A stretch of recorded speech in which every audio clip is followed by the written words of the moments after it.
രോഗശാന്തി യാഥാർത്ഥ്യമാണോ? യെസ്, ഞാൻ ഇന്ന് അനുഭവിക്കുന്ന ആളത്. അതെങ്ങനെ? എന്റെ ഒരു ഭാഗം തളർന്നു പോയ ആളാ. ആഹാ.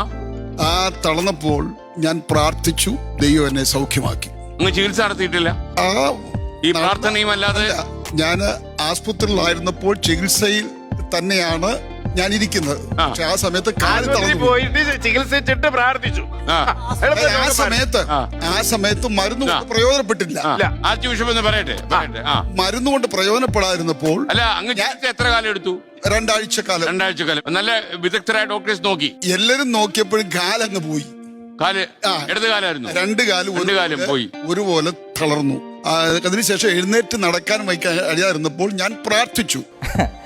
ആദ്യം ആ കണ്ണെ വെച്ചിരിക്കുന്ന കണ്ണാടി ഊരി മാറ്റിയിട്ട് പോരെ ദൈവത്തിൻ്റെ ശക്തിയെപ്പറ്റി പറയുന്നത്. രോഗശാന്തിക്കാരനായ ദൈവത്തിന് ഇത്രയും ശരിയാക്കിയിട്ട് കാഴ്ച കൂട്ടി കൊടുക്കാൻ പറ്റിയില്ലല്ലോ.